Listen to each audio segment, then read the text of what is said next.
check this out. Pretty cool, right?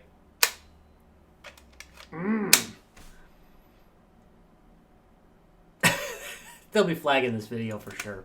Retro Rob plays everything. Hey, Rob here, and it's time for yet another haul video. This covers a little bit of stuff that I got at Christmas, but a whole lot of stuff I picked up on auctions around Christmas because everybody's broke and nobody's buying stuff. Except me, apparently.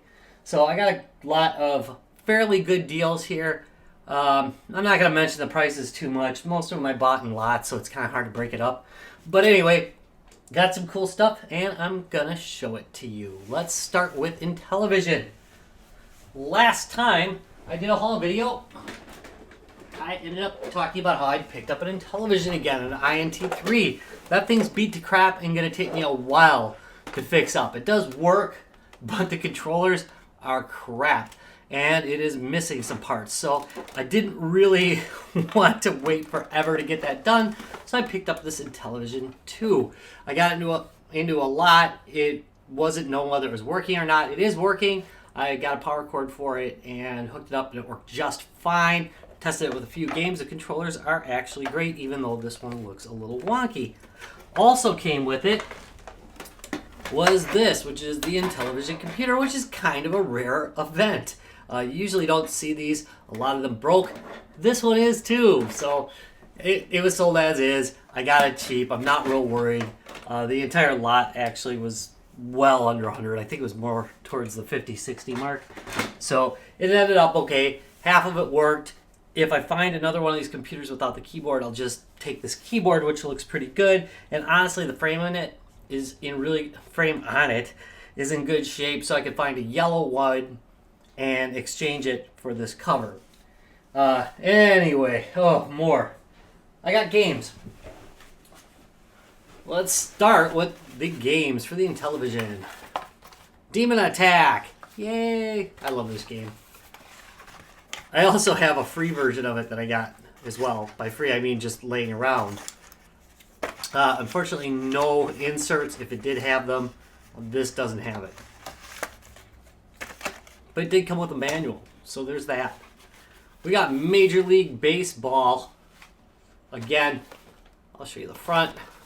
I'll show you the back. It came with the inserts. Next, we have Night Stalker. These aren't the easiest to display because they tend to kind of blop out. But there's Night Stalker. There's the back of the box. And this is going to make a nice pile. I get Las Vegas Roulette. Yay. And there's that. Back of that box. Next we have horse racing. Somebody liked to bet, I'm thinking. This lot was dirt cheap. I like getting box stuff when I can. I mean, I don't really care that much because I generally buy to play, but sometimes it's nice to get things all intact. Especially if it's something I really like Demon Attack is one of my favorite games, so. There's Space Battle. And inserts appear to be there. It looks like we got the Space Hawk inserts as well. And Star Strike. So, a little bit of everything. So maybe these are kind of mixed up in here. Obviously from somebody's collection. Space Hawk. It's actually a pretty good game. I enjoy playing it. I think they've remade this a number of times. Like on the iPad and such.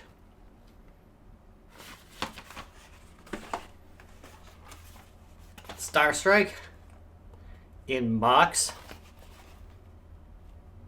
There's that. And there's the inserts. Actually, the inserts are over there. That was the manual. Astro Smash. Another Intellivision favorite. This is one that really, they did, look at that. To play a game, press 1. Anyway, only one S. Anyway, that's one of those games that only plays well on the Intellivision. I've played the Atari version. In fact, I think I might have covered it on Sorry Atari at one point.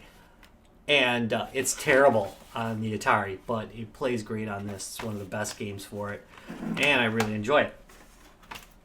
And finally, we have Sea Battle in the box. Again, these are all pretty beat. They're not really collector's quality, but they are definite player's quality. So I play my games, and that's not a problem for me. And I think they'll look nice on the shelf, even though they're a little beat up. Another copy of Demon Attack for the Intellivision. We're almost over the Intellivision.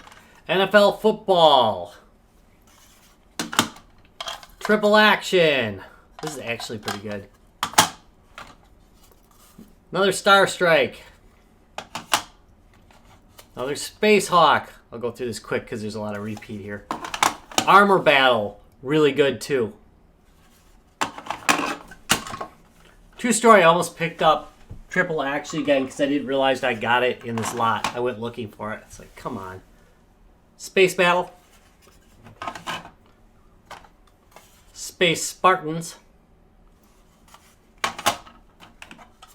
Space Armada. Oh, jeez.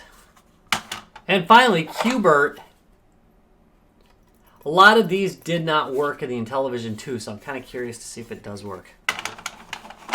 We shall see. All right, so that ends it for the Intellivision segment. Let's go on. So it's time for the hacks and mods section, where I'm going to show you some items that I purchased specifically to mod or hack in some way or another. We're going to start here with this Game Gear in red. It's a Japanese one. Also came with the box.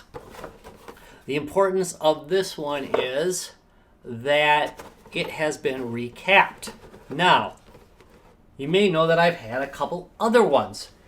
The first one I got was barely running, and it actually failed before I started the mod that I'm going to talk about in a minute.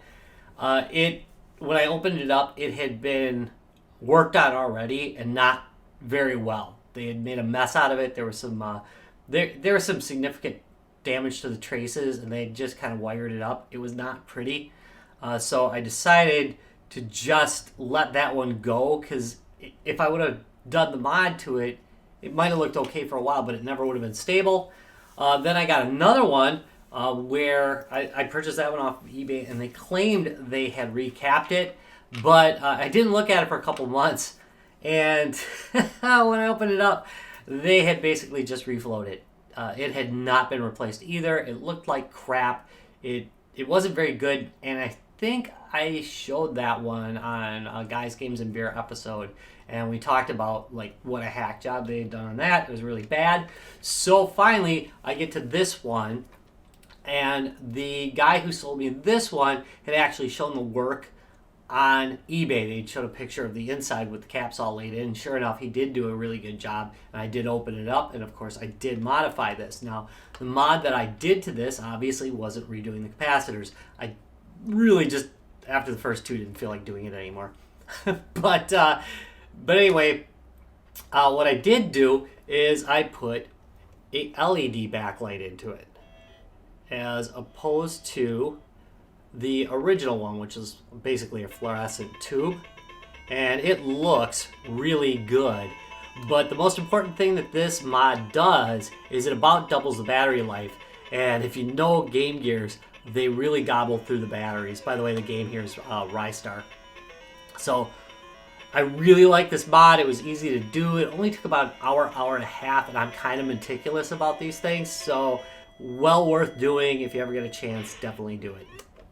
All right, off with that one. Off with its head. Next, we've got a couple of Game Boy Colors. If you've seen some of my other videos where I discussed hauls, I have a number of these.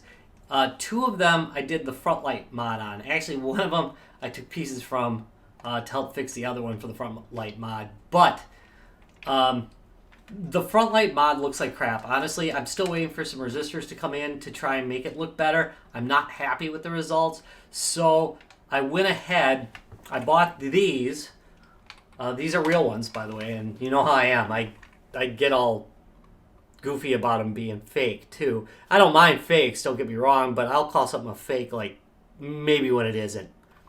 Feel free to comment down below about that one. But anyway, so these are a couple of Pikachu, Pokemon Game Boy Colors, and what I got is this, and this is the Ben Ven backlight kit. So here we have basically a cable and a little board right there, and I will be soldering this and this, which is basically a DS. Is it a DS top light or an SP? I think it's the SP 101 backlight, which is what this is really not really from an SP 101, but that's a Game Boy Advance SP 101. But anyway, this is a aftermarket one, obviously, but still, I will be putting this screen into this guy here, and then that will make this into basically a modern version of the Game Boy Color with backlighting and all the good stuff. And it should look a lot better than the front light, or of course the no light that these have now. So I'm looking really forward to doing that one. I will be doing this one. I'll be discussing this definitely in a future episode in more depth. And I've got to do a sound fix on this one too, because the sound's out on this one mostly. And this one's perfect though. This one works fine. So anyway, backlight mod, possible front light mod if I can get the front light mod working on the other one correctly. Okay, so next we have this Nintendo DS, and you've seen it before probably if you watch my haul videos. This was the broken one that I showed. I think I showed it anyway a couple episodes ago. It had this hinge was broke open. Basically, it was all cracked up, and the barrel hinge that actually goes with it had been damaged as well. So it was pretty much gone. It also had the bottom had come off, and I'm going to come to that in a minute. The battery cover had come off and was no longer holding batteries in. So I basically bought this kit off of Amazon for about $12, and it looks cool as heck, right? I really like it. I really like the look of it, and I'll keep it around probably for displays and not get rid of it. But there is one thing, they didn't include the bottom hatch, but there is a little piece of metal that the screw goes into, and they didn't include that, and unfortunately that was also missing on the one I was replacing, so the bottom falls off. But that's okay, because I have yet another broken DS that I got in from a friend. It works fine other than the fact that it needs recasing. I've got another better case coming that does have that part, and what I will do is I'll take the one from there, put it in this guy, and then fix both of them. The other one, by the way, I'm going to turn into a two-tone. It's black right now, and I think I'm going to give it a white bottom and have it have the black top and the white bottom, and I think it'll look pretty darn cool. Anyway, got any other recommendations for that? Let me know in the comments below. But anyway, yeah, I like it. I think it looks really cool. Oh, yeah, another thing. These buttons, they were clear. They had clear ones that came with it, but they were printed off-center, looked like crap, so I ended up just putting the original buttons back on. I think it looks okay anyway. I think it looks actually pretty nice, so I'm not complaining too much about it, but, I mean, come on, guys. You're trying to make something look better, and then they chintz out on the quality control, and it looks like crap. Next, I got Rampart for my burgeoning Atari Lynx collection. I always wanted this one, and I never did get it for the Lynx, so I decided to splurge a little bit and get this one. It was down to $15 right after Christmas, so I grabbed it.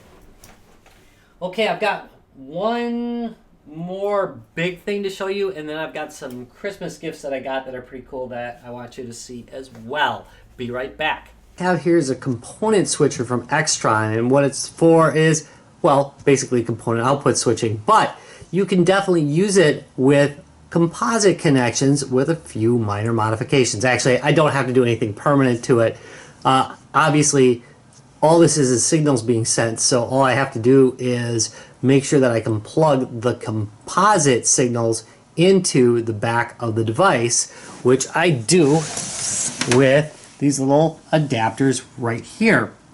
So I adapt it over, and then these are the input ones. It's got 12 inputs and 8 outputs. I make all these connections, and then I have a 12 port composite switcher, which, as you can see, I've got enough stuff for. No problem. Some of these things are actually hooked up via HDMI, but others go directly in through composite. Now, one other note, since I have multiple outputs, I'm going to put one of these into an upscaler, and then I will be able to output, shouldn't have done that. But anyway, I'll be able to output to the upscaler and then upscale when I feel like it. The only reason, honestly, I'd want to do that is in the case of the N64 over here. They look like crap on LCD screens. You can make them look a lot better with an upscaler. And I know some people are going to argue about that, but no, they really do look a lot better on an upscaler. So that is what I'm doing with that. I got this dirt cheap off of eBay. I think it was like 50 bucks, and it really resolves the problem I have that I've been working with the new rack, which is I got so many dang consoles, I don't have switches that are big enough to handle it. So from multiple switches down to one switch. That's a win. All right, back to it. Now, wasn't that an amazing road trip across the room, too? Right there. Anyway, next we have the Pinball Plug and Play. And this guy right here, I have never seen in person until now.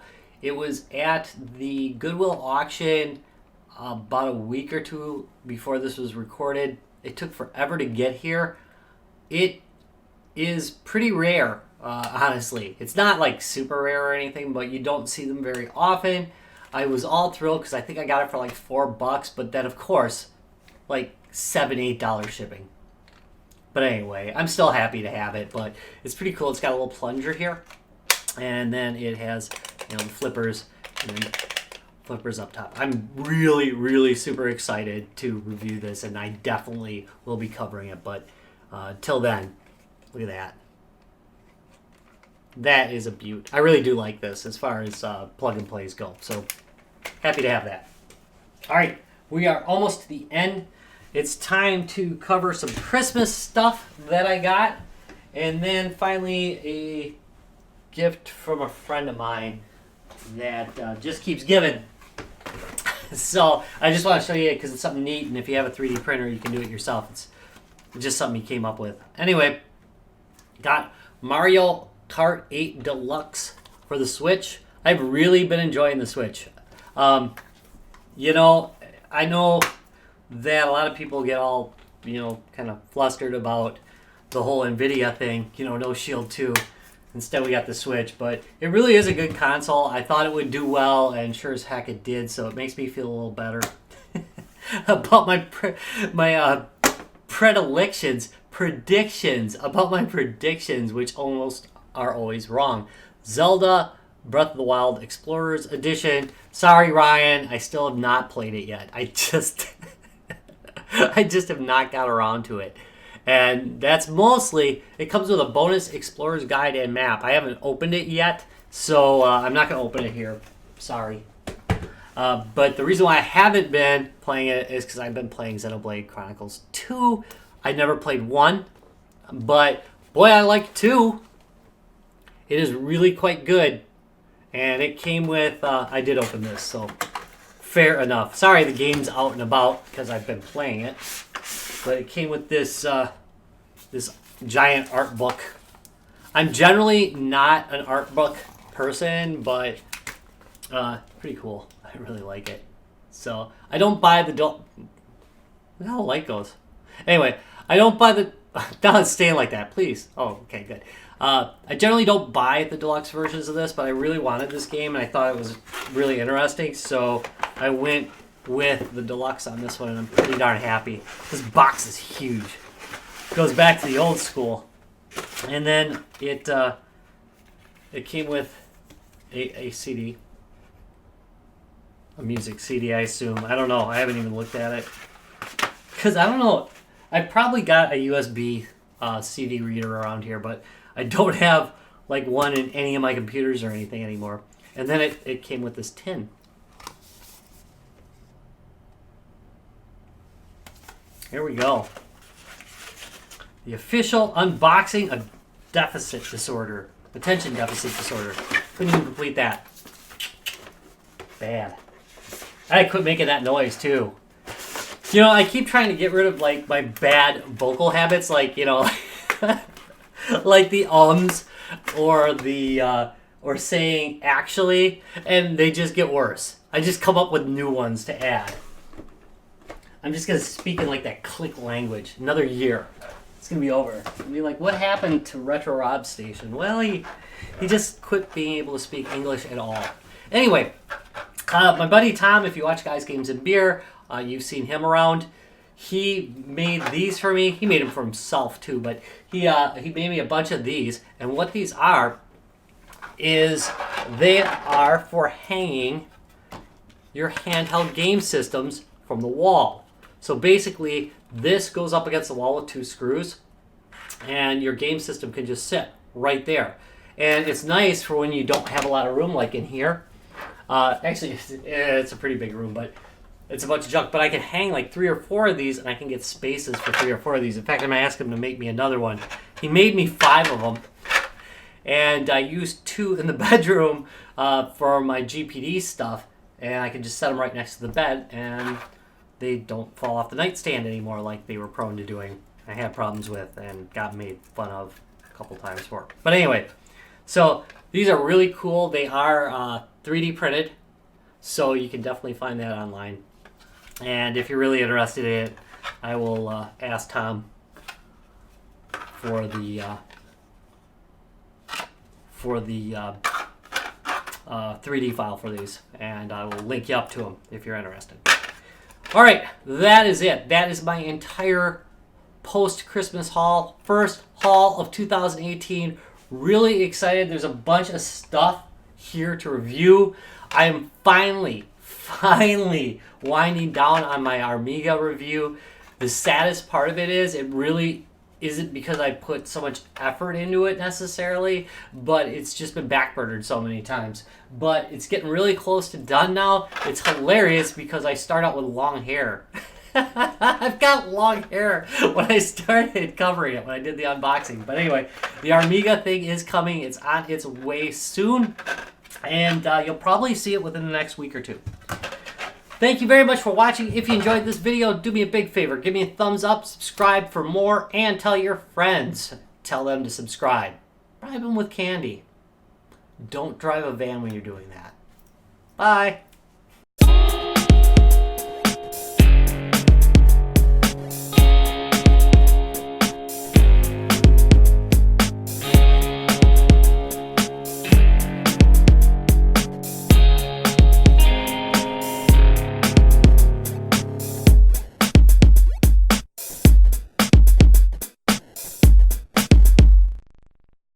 Retro Rob's Gaming Videos.